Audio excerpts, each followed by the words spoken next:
Triple Nickel Niner here. Welcome back to my channel. First of all, I'd like to thank all the new subscribers. Thank you for supporting the channel. And if this is your first time here, please don't forget to like and subscribe.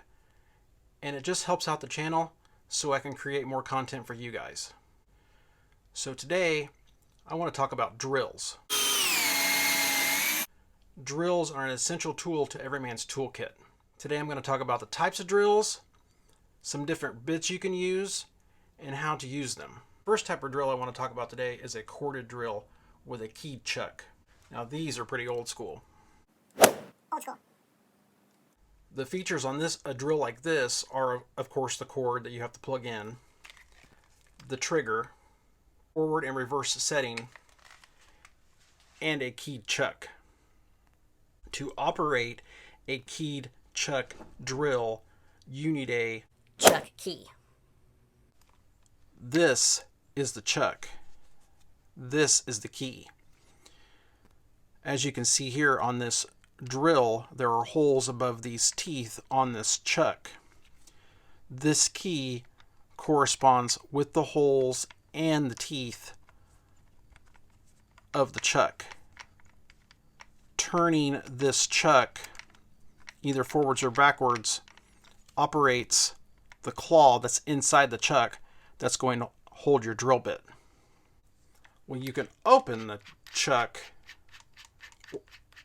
which in turn opens the claws on the inside with your fingers. To install a bit, you just insert it inside the claw, and you can slowly insert the bit, and then the key is what tightens the bit down inside the drill. One thing to note when you are inserting smaller bits into a drill like this or any drill that has a chuck with claws on the inside is that the bit does not accidentally only go inside two of the claws. You want all three of the claws touching the shaft of the bit. So this right here is the improper way to install a bit. This would not give you the best performance of the bit, and the drill just won't work right. This is a properly inserted bit. All of the claws are touching the shaft of the drill bit, and this will give you maximum performance of the bit and the drill. So that was a corded drill, but this is the future. Today we have cordless drills that take batteries. You can take the batteries out like this.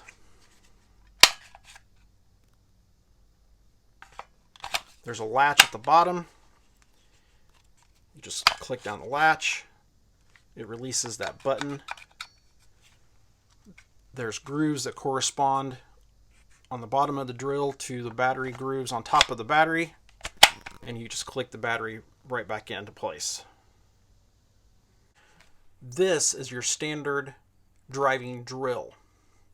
It has a battery, has a trigger, forward and reverse settings for forward and backward drilling, a clutch, and a keyless chuck. So you don't need a key to operate the chuck on a drill like this. Just by simply turning the mechanism on the drill, you can see that the claws on the inside of the drill are slowly turning. Insert a bit into a drill like this. You make sure that the chuck and the claws are facing towards the ceiling. You add the bit inside the claws, and you slowly turn the keyless chuck until the bit is snug, but the bit's still not tightened down. So what you want to do is you want to hold onto the drill and twist the chuck until you have a good, firm install to the bit. this will give you proper drilling performance. So this drill is just your standard driving drill. It's good for drilling with drill bits that drill holes, and also screw bits that drive screws. That's where the clutch mechanism comes in. This round ring is your clutch. There's different numbers that correspond to a notch on top of the drill. Each one of these numbers sets the clutch to a lower setting, so you don't overdrive a screw. This is important when doing delicate jobs like possibly drywall, for example. You would want to set your clutch to a lower setting so the drill actually stops drilling, so you don't over drill or drill the screw all the way through drywall.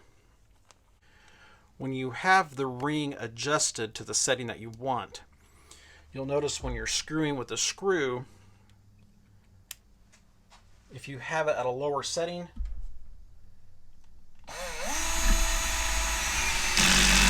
the clutch will engage. As you can see, when my clutch was engaged, it actually stopped my screw. So the drill stopped drilling and the clutch engaged, so where I wouldn't over drill.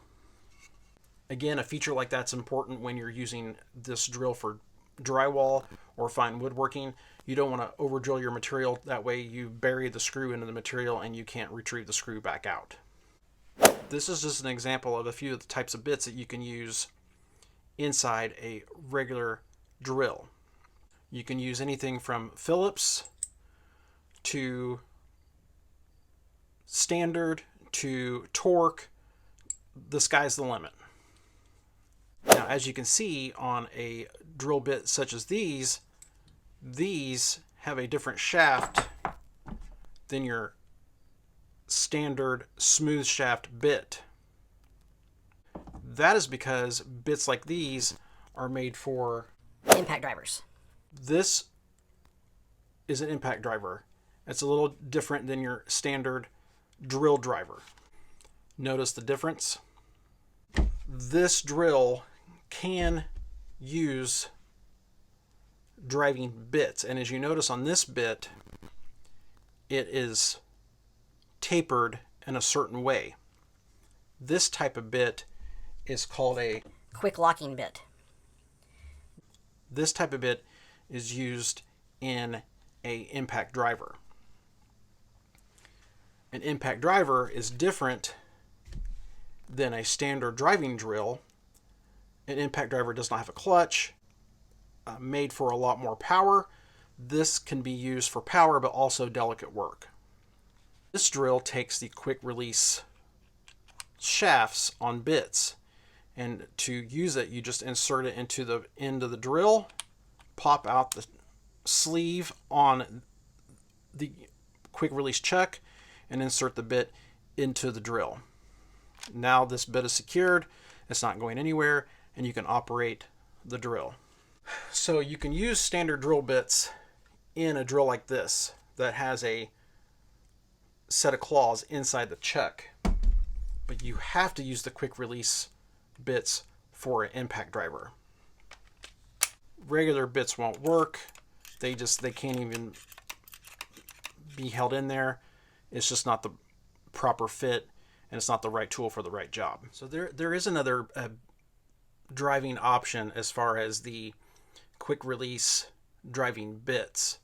You can buy these bits in a set, and typically they come with whatever type of bit in that you need corresponding to your hardware. But all you really need is what is called a bit driver. So you can buy these in a single pack just by themselves, and it has the quick release shaft that will fit in both your standard drill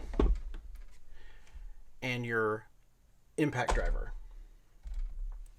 So when you purchase these, they come completely empty. It's just a bit with a hole in the bottom or in the top. And oftentimes you'll buy bits in sets, and they'll come in small sets like this, or if you buy a box of hardware like this, the box of hardware will say that there's a bit included with the hardware. So when you buy that hardware and you have the bits are only this size, so they're pretty small. So you have to have a bit driver to install the bit and actually be able to use it.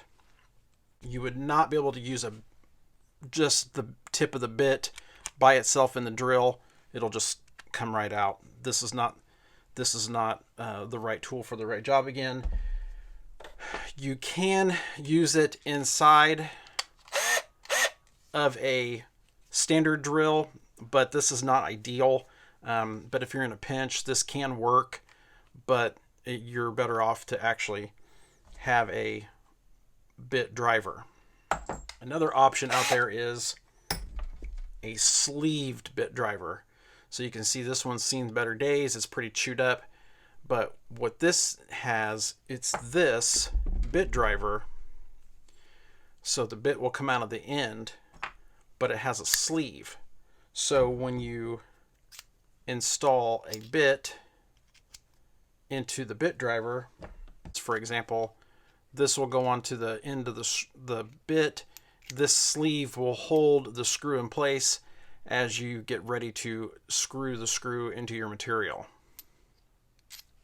Now, an impact driver can use certain drill bits that have the quick release shaft. Those drill bits are kind of expensive, but they are made and they are out there. Normally, again, these types of drills are used for driving screws or nuts or bolts. This is a set of nut drivers. As you can see, they look like sockets. They are sockets, just with a quick release shaft. So these are hex head, and these would be typically used for everything as small as like a roofing screw all the way up to a hex lag bolt. If you don't have a set of these nut drivers, you can purchase a set of quick release socket drivers. These come in 1/4 of an inch, 3/8, and 1/2 inch, corresponding with the size of a socket set that you have. If you look at a socket set, a lot of times on the socket set it will say that they're either a 1/4 inch drive to a 3/8 drive. Typically your 1/4 inch to 3/8 drive is your standard home socket set. With your set of socket adapters, you can use a whole set like this with your drill.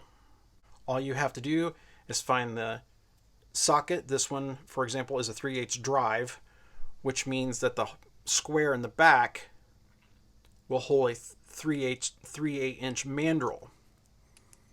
This will slide into the socket, which in turn will slide into your drill. And now you have the ability to drive pretty much any size screw, bolt, or nut. So again, I just wanted to go over some of the basic drills that you're going to find in any man's toolkit, or if you've never used a drill before, I hope this video is helpful. I'm not going to go into brands specifically in this video, because to me that is just whatever's within your budget, whatever you're wanting to spend. Typically when you find a set of drills, they are sold in a set of two, the impact driver and the regular driver, and a good set's going to run you about $150. Memorial Day or Father's Day or Black Friday, and you'll normally find a good deal on a set. These are Black & Decker brand. These have served me well, but I'm just a homeowner. I'm not a contractor.